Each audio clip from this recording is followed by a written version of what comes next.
तो ये जो संदेश है जो सूक्ति में लिखा है वो इस बात को बताने के लिए है कि जीवन के प्रत्येक अंग में संतुलन की आवश्यकता होती है। तो उस दशा में जो पहला पैर था उसको और तेजी से उसने धरती पर दबाया, और धरती पर दबाने से न्यूटन के क्रिया प्रतिक्रिया नियम से वह जो दूसरा पैर है उसको उसने और उछलने में सहायता दी, अन्य ढंग का काम होने लगता है। माने जिस ढंग का काम हम सोचते हैं उससे भिन्न प्रकार का काम होने लगता है।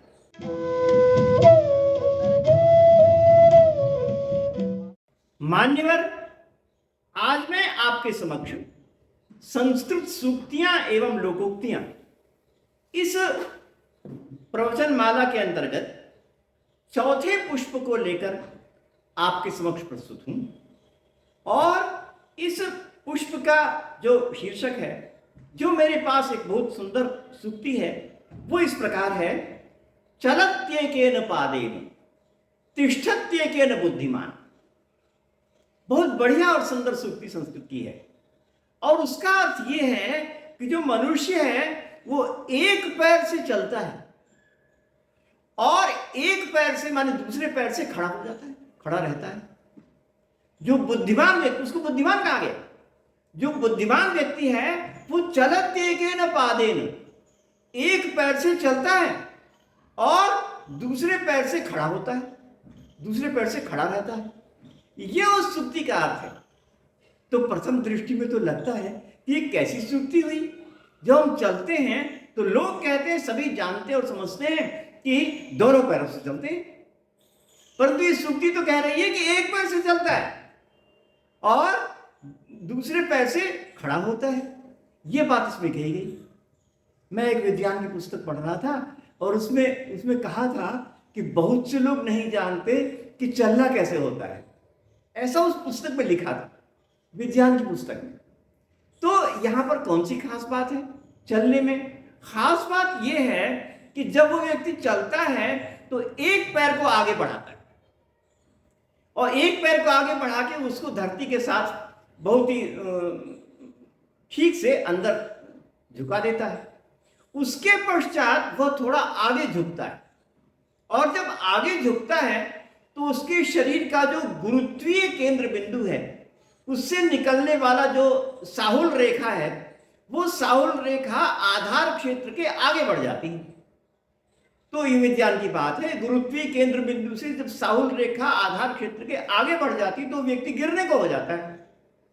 तो उस गिरने से बचाने के लिए पीछे वाला जो पैर है उसको तुरंत आगे करता है, और जब वो आगे करता है तो वो जो रेखा है वो आधार क्षेत्र के पहले आ जाती है, तो उसका गिरना बंद हो जाता है। तो जब उसने दूसरे पैर को आगे किया तो उस दशा में जो पहला पैर था उसको और तेजी से उसने धरती पर दबाया, और धरती पर दबाने से न्यूटन के क्रिया प्रतिक्रिया नियम से वह जो दूसरा पैर है उसको उसने और उछलने में सहायता दी। जितनी जोर से दबाता है उतनी ही जोर से प्रतिक्रिया के रूप में दूसरी वस्तु उछलती है। तो एक पैर से उसने धरती को दबाया और दूसरे पैर को जब उसने उठाया तो वो पैर जो उसका है वो और ज्यादा उछल गया। तो इस प्रकार से दूसरे पैर से वो आगे बढ़ गया, और आगे बढ़ के उसने एक तो बहुत तेजी से गया, और दूसरा उसने अपने को गिरने से रोक लिया। दूसरा काम हुआ। उसके पश्चात उसने दूसरे वाले पैर को फिर धरती पर लगा दिया और फिर वही गिरने को हो गया। तो फिर वही पहला पैर जो है वो और आगे बढ़ा और उसके आगे बढ़ करके उसने गिरने से बचा लिया और तीव्र गति से चलने लगा। ये एक वैज्ञानिक व्याख्या है। तो उस पुस्तक में लिखा है, विज्ञान की पुस्तक में, कि वास्तव में जो चलने की प्रक्रिया है वो निरंतर रुकने और गिरने की प्रक्रिया है। एक पैर से वो रुकता है, दूसरे पैर से गिरता है फिर रुक जाता है क्योंकि आगे पैर आ गया। तो गिरने और रुकने का जो सिलसिला है वही है चलना, उसी को कहते हैं चलना। मैंने आपको यहां पर यह तथ्य इसलिए संक्षेप में समझाया कि ये जो चलना है वो वास्तव में एक संतुलन का बहुत बढ़िया कमाल है। संतुलन का अगर संतुलन ना हो, अगर पहला पैर को धरती पर बहुत अच्छे ढंग से स्थापित न किया गया हो तो आदमी फिसल जाएगा। लोग कहते हैं ना कि हम यहां पर रहते फिसल गए। ये फिसलना क्या होता है? फिसलने का मतलब होता है कि हमने अपने पैर को उस धरती पर उतनी तीव्रता से नहीं जमा पाए, आगे बढ़ गया। तो अगर नहीं जमा पाए तो उसके दूसरा जो पैर है वो आगे नहीं बढ़ पाएगा। इसलिए फिसलने को रोकने के लिए तीव्र गति से धरती को दबाना पड़ता है, और धरती को दबाने पर दूसरे पैर से हम आगे बढ़ जाते हैं। तो इस प्रकार संतुलन से हम आगे बढ़ते हैं। पूरी दुनिया में सभी कार्यों को करते समय संतुलन की जरूरत होती है, संतुलन की आवश्यकता होती है। और संतुलन में हम देखते हैं कि अगर संतुलन हो तो जो एक दो या तीन वस्तुएं हैं, उनसे जो काम हम देखते हैं उनसे विपरीत और अन्य ढंग का काम होने लगता है। माने जिस ढंग का काम हम सोचते हैं उससे भिन्न प्रकार का काम होने लगता है। सांख्य में बहुत बढ़िया उदाहरण दिया, सांख्य दर्शन में उदाहरण दिया कि बत्ती, लौ और तेल है। आप देखते हैं प्रदीप जो होता है, प्रदीप कैसे जलता है।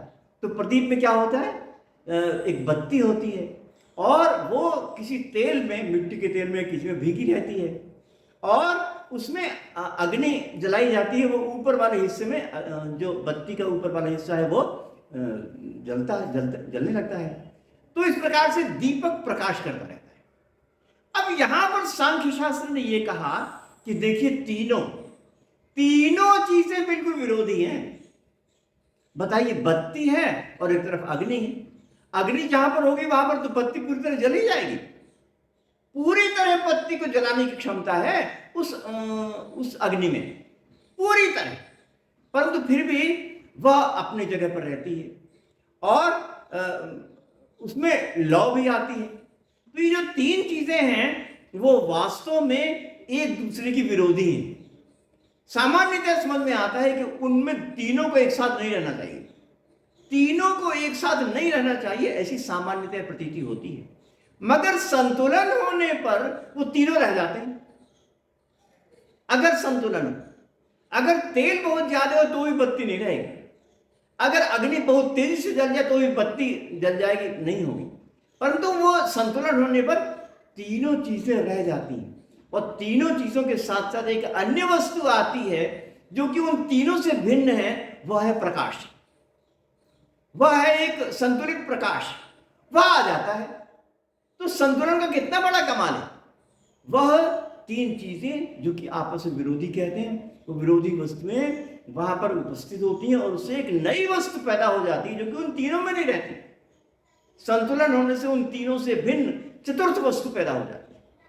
यह संतुलन का कमाल होता है। सांख्य में एक संतुलन का एक और उदाहरण दिया, उसमें कहा कि वात पित्त कफ, जो वैद्य लोग बताते हैं, वैद्य लोग कहते हैं कि वात पित्त कफ होते हैं।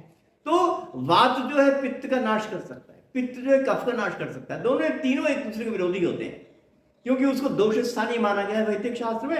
अगर अधिक हो कोई भी तो वह कार्य नहीं होता। परंतु वैदिक में कहा कि अगर तीनों हो संतुलित दशा में तो जीवन चलता है। ये जो जीवन चलता है वो उससे चलता है कि तीनों संतुलित दशा में है कि नहीं, तीनों संतुलित दशा में होने से चलता है। तो ये संतुलन है जो कि विज्ञान की पुस्तकों में बताया गया और सांख्य दर्शन में और वैदिक में भी बताया गया। यह मैं आपके सामने इसलिए वर्णन कर रहा था कि प्रत्येक कार्य में संतुलन लागू है। जीवन के प्रत्येक क्षेत्र में हम जितने काम करते हैं उनमें हमको ये देखना चाहिए कि वहां पर किस काम की कितनी जरूरत है, किस काम की कितनी जरूरत है, हमारी क्षमता कितनी उपयोगी है, कितनी क्षमता के उपयोग आवश्यकता है, उसके होने पर वह काम होगा, अन्यथा नहीं होगा। तो संतुलन का जो सिद्धांत है वह हमारे जीवन के प्रत्येक अंग में, प्रत्येक कार्य व्यवहार में लागू होता है। हमें अपना अध्ययन करना चाहिए। अध्ययन करते समय कितनी देर तक अध्ययन हो, और उसके साथ साथ उसमें कितनी तन्मयता हो, इत्यादि बातों को जब संतुलन होता है तो जाकर अध्ययन होता है।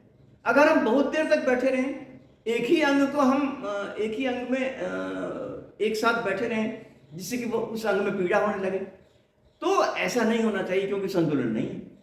जितनी परेशानियां होती हैं वो सब संतुलन के न होने कारण से।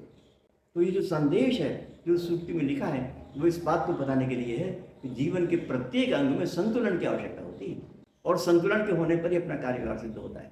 संतुलन में जो जो महारत हुआ, जिसने अपनी इस कला को पूर्ण किया, वह इस जीवन में पूर्णता को हासिल करता है और ऊंचाइयों पर पहुंचता है।